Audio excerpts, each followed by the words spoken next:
አንቺ ስለምን አልተኛሽ? እኔማ ብሩኬ ጋር ነበርኩ። ነገርሽ? አልነገረኝም። ለነገሩ እንዴት ይነግርሻል? ሚስቱ ግን በጣም ቆንጆ ናት። ማለት ነች። ያውም ደግሞ ካንቺ በለጠች ቆንጆ።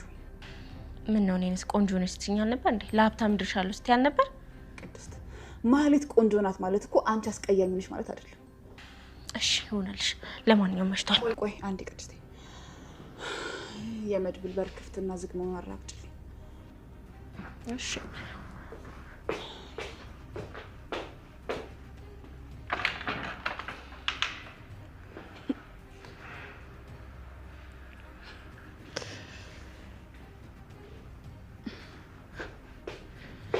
ተቆልፏል። አንቺ ግን ከመጀመሩ ነው እንደዚህ ከረፋፍ ይሆንሽው። ደግሞ እሱ ምን ማለት ነው? እኔ መድብል ሲተኛ በሩን ቆልፎ ነው የሚተኛው ወይስ ከፍቶ ነው የሚለው አራግጭልኝ እኮ ነው ያልኩሽ። ምን ልታደርጊ ነው? ቅድስት ሂጂና አረጋግጭልኝ እኮ። ቆይ ምን ልታደርጊው ነው እንዴ? ምን አደርገዋለሁ? አለም ቆይ ምን አስበሽ ነው?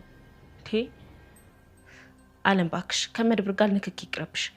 መድብል ማለት በአንድ አይኑ ተኝቶ በአንድ አይኑ የሚያይ ቆቅ ሰው ነው። ቆይ አንቺ ምን አስበሽ ነው? ለነገሩ ተይው በቃ ግቢና ተኝ። ያክስቴ ልጅ ከቅርብ ጊዜ አንስቶ እየጨለልሽ ነው መሰለኝ። ጨለል? እኔ ጨለል? እብዱ ማን እንደሆነ እኔ ያሳይሻለሁ። ጠብቂ። በየኔ እናት መሽቷል። ደህና ደሪ። ደህና ደሪ።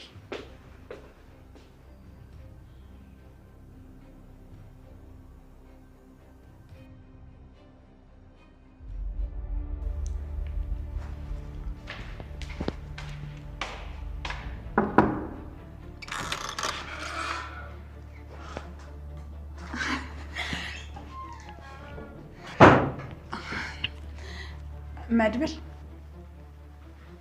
ቻርጀር ፈልጌ ነበር። የምን ቻርጀር? የስልክ ነው። እና እኔ ቻርጀር ይዤ ነው እንደምተኛ? ቀን እኮ እስቲ ቻርጀር ሰካውና እረስቼ ወጣው መሰለኝ። ያንቺ ምን ሆነብሽ? የኔማ ተበላሸብኝ። እውነት አንቺ አሁን እዚህ ክፍል ቻርጀር ፍለጋ ነው የመጣሽው? አተኛም እንዴ? እኔ እኮ እንዲህ በቀላሉ ዝም ብሎ እንቅልፍ አይወስደኝም። ከሰው ጋር ካላወራው ካልተጫወትኩ ወይ ደግሞ መጽሐፍ ምናምን ካላነበብኩ እንቅልፍ አይወስደኝም። ምሳሌም ደግሞ ጥናት ይዛለች። ታዲያ እንደዛ ከሆነ እኔ ላዋራክ፣ ያው እንቅልፍ እስኪወስድ። አለምዬ ደስ ይለኛል። እና እዚህ ልተኛ? እና ቅድስት ተኝተዋል እንዴ? አዎ ሁሉም ነው የተኙት። ብሩክስ ክፍሉን ዘግቶ ተኝቷል እንዴ? እሱማ ቅድም እኮ ነው የተኛው። አይ ጥሩ። እና ነያ እርግጠኛ ነህ? በምኑ? እዚህ ተኝ ማለት እንዴ? አዎ ነይ እንዴ? እሺ ልምጣ? እሺ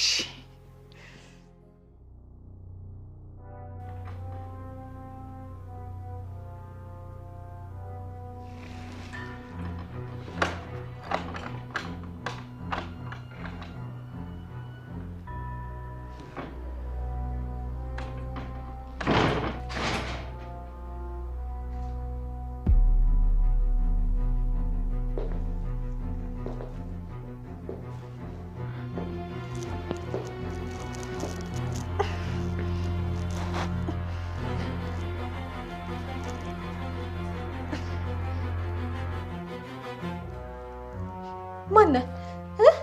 ማነህ? ምንድነው? ማነህ? ምንድነው? ማነህ? ልትገለኝ ነው? ማነህ? ማነህ አንተ? ማነህ? ማነህ? ማነህ? ብሩክ ነህ? ልትገለኝ ነው አይደል?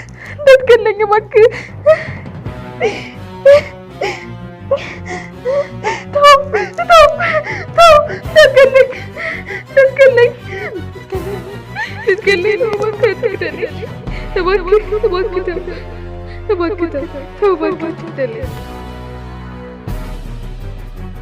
ሂጂ ቶሎ ድረሺ። ሰዓት እላፊው ተቃርቧል እኮ ኋላ አብረን የምንቀፈደዳት።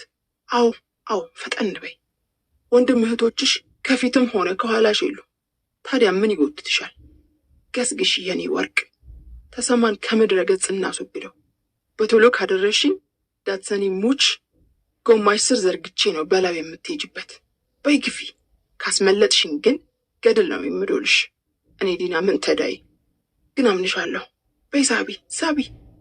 መሸብን። የምን ራት ግብር አለብን ልበልሽ? ያሞራ አሞራስ አይበላውም። ጅብስ አያገኘውም። እሺ የምን ልበልሽ? የትል? አሁን የትል መቃብር ሲወድቅ ትሎች ይበሉታል። እንደ ዘቢብ፣ እንደ አባዬ፣ እንደ ኢንጂነር ይሁን ብቻ እንግደለው። ሳቢ ጓደኛዬ ያልኩ ራሴን በራሴ እያጫወትኩ ቤት ደረስኩ። መኪናዬን አውራ መንገድ ዳር አቁሜያት ወረድኩ። ከጀርቤም ጎበጥ ብዬ አቀባታማውን ስላጭ ወጣሁ። ሽጉጤን መዘዝኩና ከግቢያችን በር ላይ ባለው ብርሃን እንደገና ተመለከትኩት። የግቢውን በር ነካስ አድርገው ስለተከፈተልኝ አጮልቄ ምድረ ግቢውን አየሁና በእርጋታ ገብቼ መልሼ ዘጋሁት። ግን አልሸጎኩትም። በሩ ክፍት ከሆነ ሄዷል ማለት ነው አልኩኝ ለራሴ። የሌሊቱ ብርድ መቼም ማያድርስ ነው። ስጋን አልፎ አጥንት ይሸነቁጣል። እኔ ግን የቢራ ጋቢ ስለደራረብኩ ይህን ያህል አልተሰማኝም። በድንግዝግዝታ ውስጥ ወደ ጓሮ ሳማትር አንድ ሁለቴ ጮኸና መቻል ወደ እኔ መጣ። ፊቴ እየቀደመ መንገድ ሲዘጋብኝና ልላፋሽ ሲለኝ ዘወር በል ብዬ ገሰጽኩት። በግንቡ ጥጉን ወደ ጓሮ ሄድኩ። የማየ መኝታ ክፍል መብራት ይበራል። ወዲያውም ኩኩ ከዘቢብ ላይብረሪ አጠገብ ብቅ አለችና ወደ እኔ መጣች። ምነው ዘገየሽ ስትል ጠየቀችኝ። በጣም እንደተደናገጠች ታስታውቃለች። ፀጉሯን በጥቁር ሻሽ አስራ ቡኒ መሰል ካፖርት አድርጋለች። ይህ ካፖርት የዘቢብ እንደነበር ወዲያውኑ አስታወስኩ። ጫማ አልተጫማችም። በመረበሽ ስሜት ቁና ትተነፍሳለች። በተቻለኝ ፍጥነት ነው የመጣሁት። ሄደን ጭራቁ ለእነ ትዕግስት ደውለሻል ስል የጥያቄ ማታ ወረድኩባት። እሷም ተሰማ መኖሩንና ከእናቴ ጋር በጣም ሲጨቃጨቁ እንደነበረ ለእነ ትዕግስትም መደወሏን እናቴም ክፉኛ ታቃስት እንደነበረ እሷ መኝታ ክፍልም የእጅ ጓንት አድርጎ 2 ጊዜ መግባቱን በመጨረሻም የሳሎኑን በር ወለል አድርጋ ከፍታ መውጣቷን እየተንተባተበች ነገረችኝ። መቻልም ሚስጥራችንን ይሰማ ይመስል አጠገባችን ቆሞ ምድሩን ይፎግራል። እኔም አይዞሽ ብዬ ሽጉጤን አውጥቼ ሳሳያት በፍርሃት 2 ጊዜ ምራቋን ዋጠች። ከዚያም ፊት እየመራኋት ደረጃውን ወጣንና በጸጥታ ወደ እማዬ ክፍል ሄደን በበሩ መጋጠሚያ በኩል አጨንቁሬ ተመለከትኩ። የእናቴ አልጋ መጋረጃ ከፊት ለፊትና ከግርጌ በኩል ስለተዘረጋ ምን እንደሆነች ለማወቅ አልቻልኩም። ልቤ ግን በኃይል እየመታ ነው። ሽጉጡን ደግኜ እንደያዝኩ ነው። ተሰማ ቡኒ መነጽር አድርጎ የእጅ ጓንት አጥልቋል። ይህን ሳይ ይበልጥ ተደናገጥኩ። በተለያየ ሐሳብ ሰዋትት እኔ ወደ ቆምኩበት አቅጣጫ ዞር ብሎ ተመለከተ። ይህኔ ድንገት ቢያይንስ የሚል ሐሳብ ስለመጣብኝ ወደ ኋላ ፈግፍጌ ቆምኩ። ኩኩ ግራ በተጋባ ሁኔታ ትቃብዛለች። ወደ ጆሮዋ ተጠግቼ አይዞሽ አልኳት፣ የሞቅታ ስሜት እየገፋፋኝ።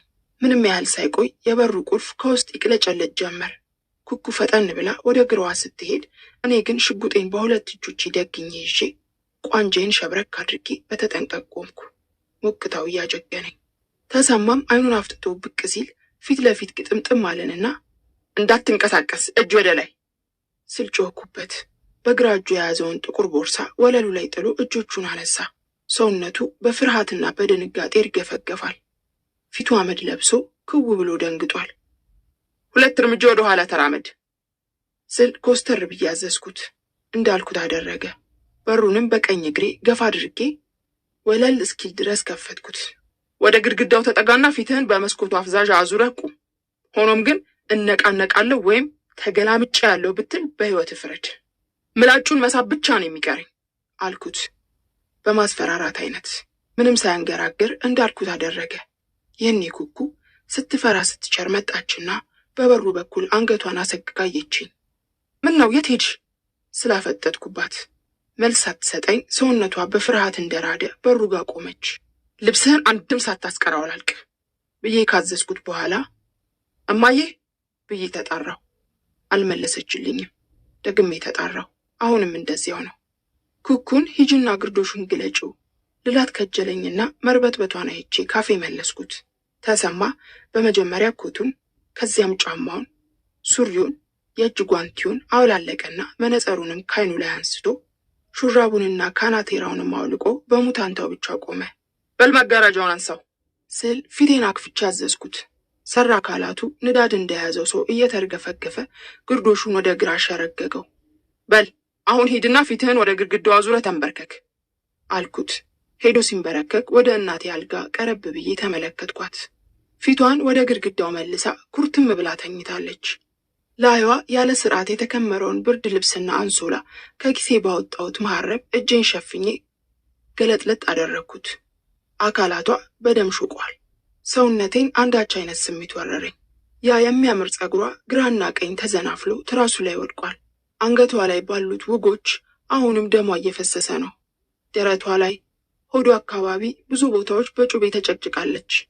የሰው ምክር ብትሰሚ ኖሮ መቼ ይሄ ጭራቅ ይበላሽ ነበር ካልኳት በኋላ አንሶላና ብርድ ልብሱን በመሐረቤ መልሼ ፊቴን ወደ ተሰማ ዞርኩ። አንገቱን ወለሉ ላይ አቀርቅሮ ተንበርክኳል። በውስጤ የበቀል ቁጭት ይነዳል። እንዴት አድርጎ አንገላቱ እንደገደላት ካስተያየው በኋላ ይህን እንደማፍሳሽ በሰፈረው ቁና ልሰፍረው ቆረጥኩ።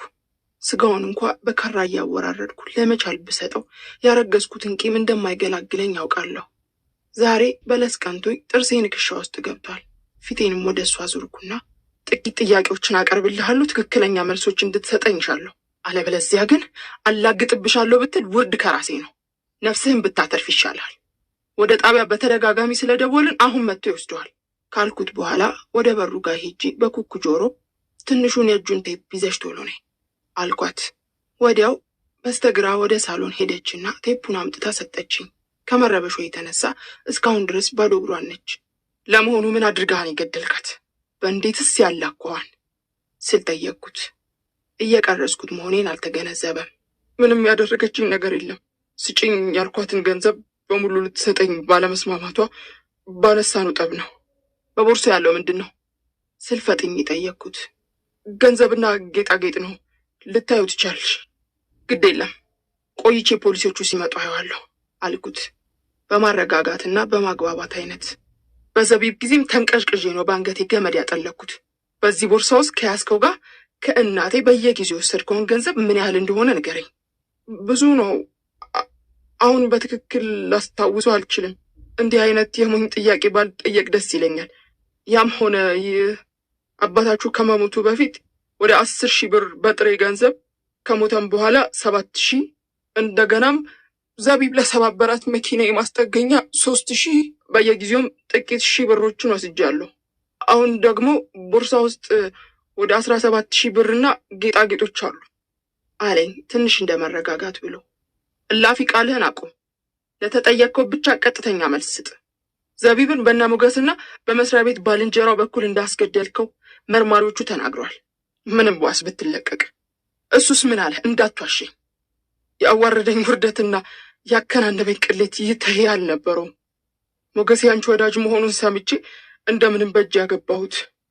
እሱን እንዴት እንዳገኘሁት አሁን አልነግርሽም ብሎ ሳይጨርስ እንዲያውም የምፈልገው የሁለታችሁ ሚስጥር ነው፣ ንገረኝ፣ ኋላ ልባርክ፣ ምላጩ መሳብ ብቻ ነው የሚቀረኝ አልኩት ሰውነቴ በእልህ እየተናጠ። ይቅርታ አድርጊልኝ ለመርማሪዎቹ እንጂ አሁን ላንቺ አልናገርም። ልብ አድርግ አንተ ሰው። ነገርኩሽ እኮ ሚስጥሬን ሁሉ ዘግዝኬ ተናገርኩ። ይህን ግን አልነግርሽም አለ እጁን ጨብጦ።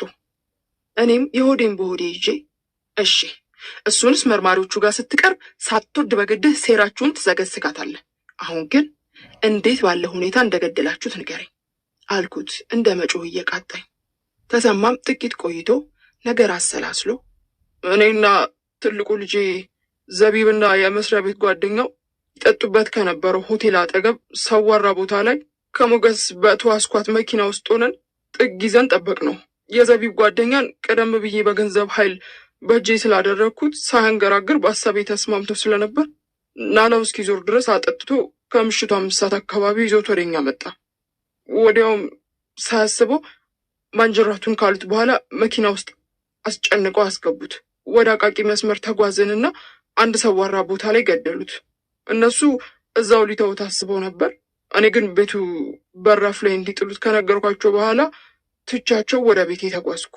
ከዚያም በኋላ የምታውቂው ነገር ሆነ ብሎ የግፍ ተግባሩን እያቃሰተ ዘረዘረ።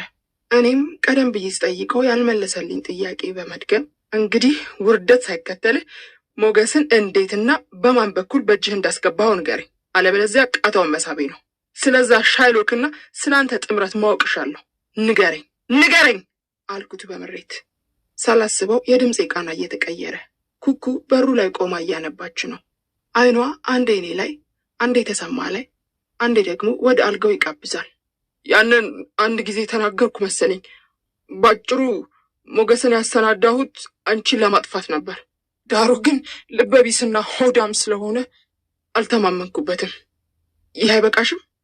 ከዚህ በላይ ከፈለግሽ ፖሊሶቹ ይምጡ፣ በደሌ እንደሆነ አምኛለሁ ብሎ ዘጋ። ተው አልኩት እየተጠጋሁት። ተው አንተ ሰው፣ ቃታውን ልስበው ነው። ተው። ወደ ግራ ዞሮ በጨረፍታ አየኝና መርማሪዎቹ ይምጡ ሲለኝ ምንም ሚስጥር ሳይኖረው ልቤን አንጠልጥሎ ነፍሱን ለማትረፍ የተጠበበብኝ ስለመሰለኝ ወደ ማጅራቱ ተጠግቼ ቃታውን ሳብኩ። ቀጨጭ ብሎ ዝም አለ። እንደገና ሳብኩት። አሁንም ቀጨጭ ብሎ ዝም አለ። ሰውነቴ በድንጋጤ ዛለ።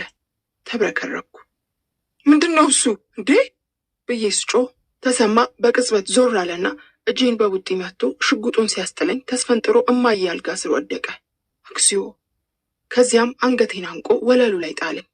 የሞት ጥላ ውስጥ ገብቼ ጣር እንደያዘኝ ምን አባሽ አድርጊ ነው የምትይኝ ብሎ ላይ እንደተዘረጋ ግንባርና ጉንጬን ክፉኛ በቴስታ መታኝ። ምድርና ሰማዩ ዞረብኝ። የገዛ እናታችሁ ፊት አሳይታኝ ነው ለዚህ የበቃሁት በማለት ምራቁ እስኪፈናጠር ድረስ ይጮሃል። የሞት ሞቴን ትከሻውን ምጭጭ አድርጌ ይዤዋለሁ። ሆዴን የማህፀኔን አካባቢ በቡጥ ይመታኛል። ትኩስ ደም በግራ ጉንጬ በኩል ፏ ብሎ ሲወርድ ይታወቀኛል። በእኛ ግብግብም ቴፕ ወንበሩ ስር ወድቋል። የተሰማን እግሮች በእግሮቼ መሃል አስገብቼ ቆልፌ ያዝኩት። ወይኔ አለቀልኝ አልኩ ካፌ አምልጦ። ልጆቼ በተለይም መታሰቢያ ትዝ አለኝና ማልቀስ ቃጣኝ። ይህ ነውረኛ እቡይ በመጀመሪያ አባቴን ገደለ፣ ቀጥሎ ወንድሜን፣ አሁንም እናቴን ዘርግቷታል። እኔንም ሊያርደኝ ነው። የጭንቀት ሰዓቴ ባልጠበኳት ሁኔታ ደረሰች። ብዙ ጭንቀቶችን ባሳልፍም እንደዚህ ያለ ቃላት የማይገልጡት ግን አላጋጠመኝም። ልሞት እኮ ነው። ውይ እንዴት ያስፈራል ስላሰብ። ልጆቼም የሙት ልጆች መሆናቸው ነው። ሐሳርና ቅጥቃጤ በላይ ወደቀ። ተሰማ በጣሮ ሙት መዳፉ ፊቴን ይጠፈጥፈኛል። እኔም ፊቱን እየቧጨርኩ ጡቱ አካባቢ ነከስኩት። ግን ምንም አልመሰለው። ቢቸግረኝ ተሰማ በቃ ተወኝ፣ ከእንግዲህ ወዲያ ምንም አላደርግህ አልኩት። ያቀመቀመ ያገጩ ጺም እየኮሰኮሰኝና ደስ የማይል ጠረኑ እየተነፈገኝ በጣም ከመረበሽ የተነሳ የምናገረውን የምሰራውን በደመ ነፍስ ነው ልልቀቅሽ፣ እሱ ቅድም ቀረ ሲላሹፈብኝና እንደገና በቴስታ ግንባሬ ላይ መታኝ። ጆሮዬን ጭው እያለኝ ሟች ይገሰግሳል፣ ገዳይ ቆሞ ይጠብቃል የሚለው ጥቅስ ታወሰኝ። ሰውነቷ እየተርገፈገፈ በሩ ላይ ቆማ የምታነባውን ኩኩን እየተመለከትኩ አረ ኩኩ እንኳ በይ አልኳት ደም እየፈሰሰ። ተሰማን ግን ሞጭጬ ይዤዋለሁ። ከሞት አፋፍ አንሰራርቶ እኔን ሙት ራሱን ሕያው በማድረጉ ብልህነቱን ቅልጥፍናውንና እድሉን አደነቅኩ። እዛው እንደተንጋለልኩም ስለ መሸነፍ የተለያየ ሐሳብ በአእምሮዬ ውልብ ይል ጀመር። እንደ መሸነፍ ምን የከፋ ነገር አለ አልኩኝ በሆዴ። መሸነፍ ያውም እድሜ ልኩን ልቤን ሲያቆስለው በኖረ ጠላት መሸነፍ። ለብዙ ጊዜ የቤታችንን ጥሪት ሲቀራመት በኖረና 3 ስጋዎችን ደፍቶ አበጀው እሰይ በሚል ጠላት መሸነፍ፣ በአሰቃቂ ሞት መሸነፍ። እግዚኦ! በፈሪ ጠላት መሸነፍ። ጀግና ጠላት ቢያሸንፍ እንኳ ያምራል። ፈሪ ጠላት ግን ምህረት የለሽ ነው። ወይኔ እያልኩ በማሰላሰል ላይ እንዳለው ኩኩ ከጫፉ በኩል ክርክር ያለበትን ከእጅ አምባር ሙያ እስከ ክርን የሚደርሰውን የቡና ዘነዘና ብረት ይዛ ገባች። አይዞሽ በሚል አይነት በግንባሬና በአይኔ ከጠቃቀስኳት በኋላ የተሰማን ማንጅራት ባለ በሌለ ኃይሌ እንቅ አድርጌ ያስኩት።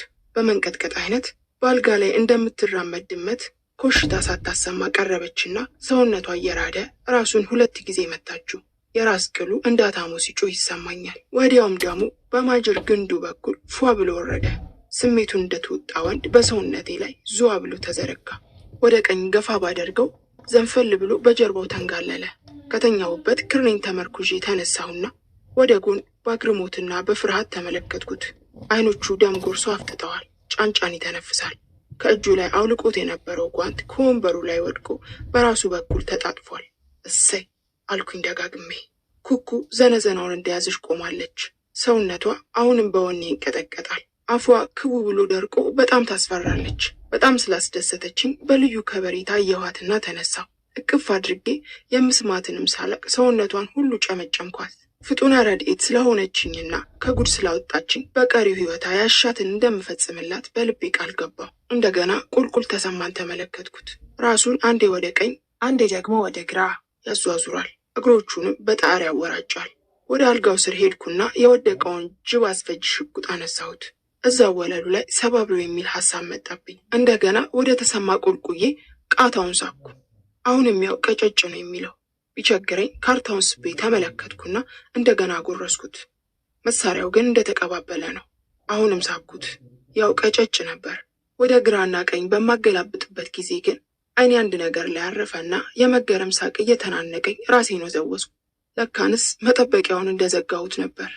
በእውነት አይን ቢፈጥ አያይም፣ የሚያየውስ ልብ ነው። ወዲያው መጠበቂያውን ከፍቼ በሙከራ አይነት ወደ ተሰማ በማነጣጠር ምላጩን ስስብ ከባድ የጥይት ድምፅ ተሰማ። በጣም ደስ የሚል ስሜት ተሰማኝ። ጥይቱ የተሰማን ራቁት ገላ በደረቱ በኩል ዘልቆ በመግባቱ ደሙ ይፈስ ጀመር። ኩኩን ዞር ብዬ አየኋትና ይኸውልሽ ጅብ ከሄደ ውሻ ጮኸ አልኳት። አልመለሰችልኝም። ዘነዘናውን ኮመዲኖ ስር አስቀምጣ ወደ ግራ ጎኔ ቀረበች። ሁለታችንም ከተረጋጋን በኋላ በራፉ ላይ የነበረውን የተሰማን ቦርሳ ከፈት አድርጌ ብሩንና ጌጣጌጦችን በማውጣበት ጊዜ መቻል በጣም ጮኸ። ፍተሻውን ተወት አድርጌ ከኩኩ ጋር በዝምታ ተያየን። ጩኸቱ ግን እየገነነ ስለመጣ መስቀያው ላይ የተንጠለጠለውን ራስ ማሰሪያ ጉተት አድርጌ ግንባሬን አሰርኩት። የፊቴንም ደም በፎጣ ባብሼ የለበስኩትን የቆዳ ጃኬት አውልቄ በእጀ ጉርድ ሹራብ ብቻ በመሆን ሽጉጡን እንደደገንኩ ግድግዳውን እየታከኩ ወጣሁ። ኩኩም የብረት ዘነዘናውን ይዛ በጠባቡ መተላለፊያ በኩል ወደ እሷ ክፍል የሚወስደው መንገድ ጋር ቆማለች። የመብራቱ ጋጋን ሁለታችንንም እንዳያሳየን ጥጉን ይዘናል። ጩኸቱ ቀጥሎ የሰዎች ዳና ይሰማናል። እነ ትዕግስት ይሆኑ ወይ የሚል ጥያቄም መጣብኝ። ወደ ጓሮ የሚወስደውን የድንጋይ ንጣፍ በደፈጣ ተጉዤ ጀርባዬን ለማር ቤቱ በመስጠት የተከመረውን የማገዶ እንጨት ተተግኜ ሁኔታውን እቆጣጠር ጀመር። ወዲያው ሁለት ሰዎች ሸብረክ ብለው በግንቡ ጥግ እየተራመዱ መጡና የሜዳውን ሳር በማቋረጥ ወደ ዋናው ቤት ተጠጉ። መቻል ዘሎ ሊከመርባቸው ምንም ያህል አልቀረው። ሁለቱም በሁኔታው ግራ የተጋቡ ይመስሉኛል።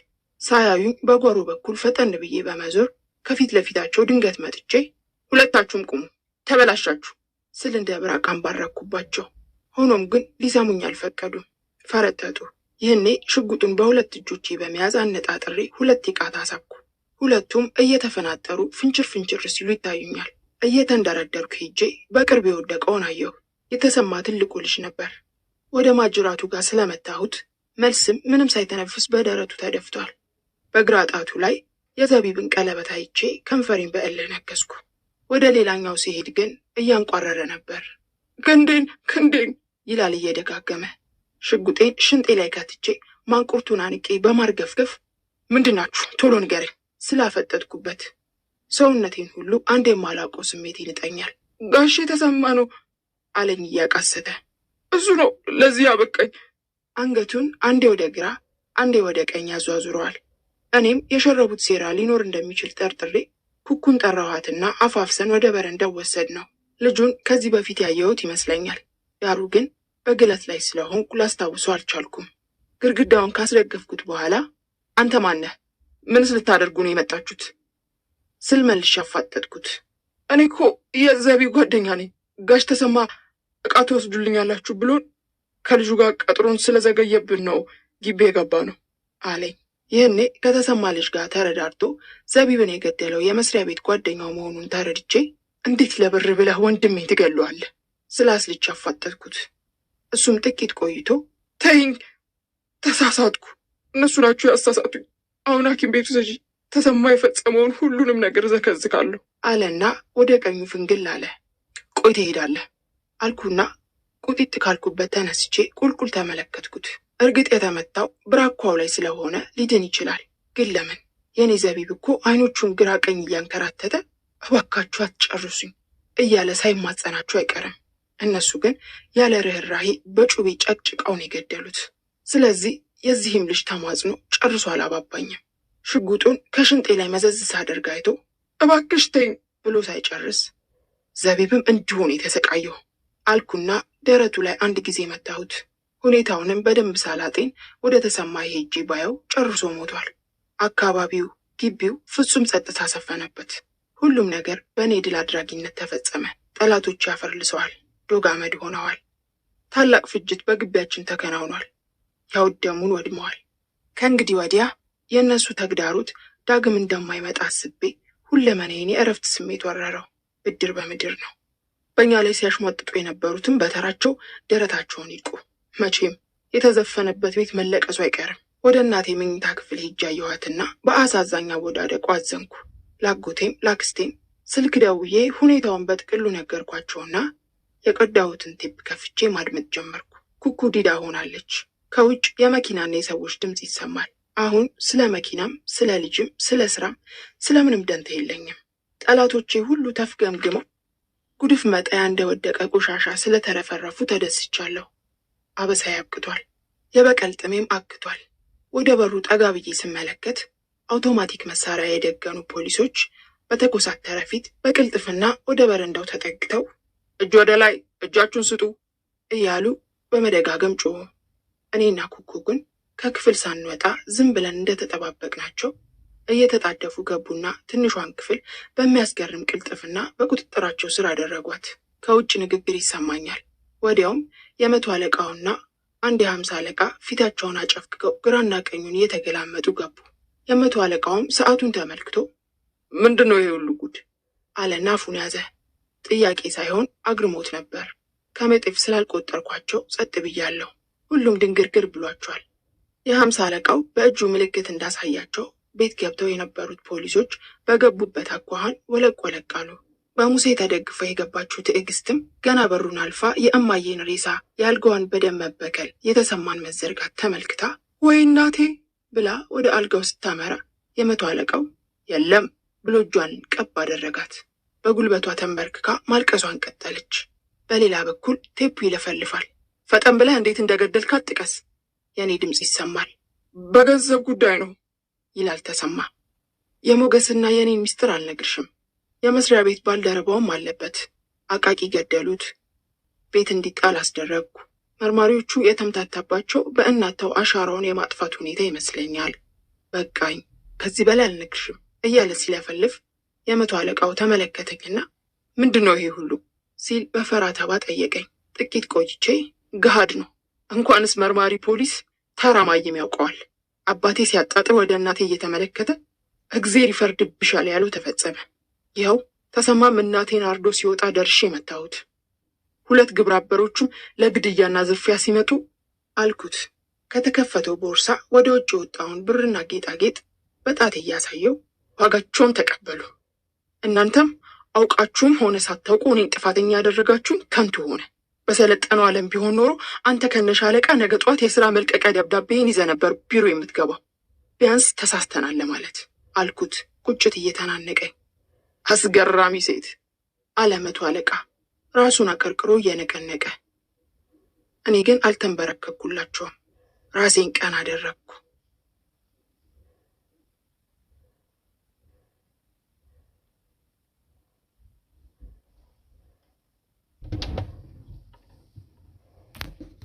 አለኝ በሐዘን እያየኝ።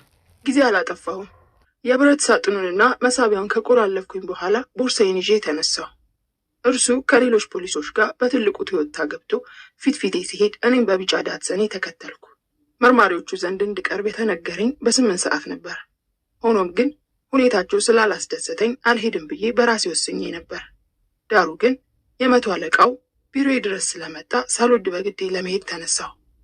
ከተሰማ በዋስ መፈታት በኋላ ምርር ብሎኝ ነው የሰነበትኩት።